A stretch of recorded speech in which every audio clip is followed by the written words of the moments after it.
हाय, hello, नमस्कार. कसे आहात? मजेत ना? श्री स्वामी समर्थ. आज आपण आगळीवेगळी रेसिपी बनवणार आहोत. ती म्हणजे श्रावण स्पेशल साजूक साबुदाणा लाडू. काही ना खिचडी सारखीच खाऊन आणि ती तिखटाबरोबर काहीतरी गोड पण पाहिजे ना, त्यासाठी आज मी तुमच्यासाठी घेऊन आली आहे मऊसर तोंडात टाकताच विरघळणारे लाडू. त्यासाठी लागणारे साहित्य: सर्वप्रथम आपण साबुदाणा घेतला आहे आणि तो मंद आचेवरती व्यवस्थित हलकासा ब्राऊन होईपर्यंत व्यवस्थित भाजून द्यायचा. कारण हे जर व्यवस्थित भाजले नाही तर त्याचं व्यवस्थित पीठ होत नाही. त्यानंतर आपण बघतोय किसलेलं खोबरं, तेही व्यवस्थित भाजून घ्यायचे आहे. तेही ब्राऊन होईपर्यंत भाजायचे. त्यानंतर आपण बघतोय पुढील प्रमाणे ते आपल्याला दिसतं इथे साबुदाणा भाजलेला घेतला, त्यानंतर गूळ पावडर घेतली आहे, खोबरं पण दिसतंय आणि शेंगदाण्याचा कूट तोही घेतला यासाठी. आता ते मिक्सरमध्ये पहिलं सुरुवातीला साबुदाणे टाकूया. व्यवस्थित बारीकशी अशी पेस्ट करून घ्यायची.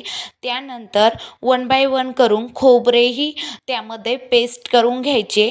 आणि हे आहे आपले सामान लाडू वळण्यासाठी. सर्वप्रथम हे सगळं आता व्यवस्थित कढईमध्ये परत मिश्रण एकत्र करायचे. आता आपण कढईमध्ये सुरुवातीला तूप ॲड करूया.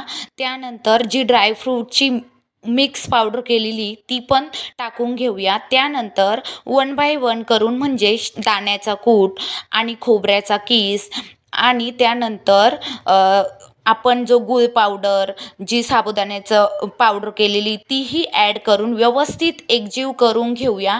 त्यानंतर एकजीव झाल्यानंतर आपण तूप अंदाजानुसारच टाकायचे.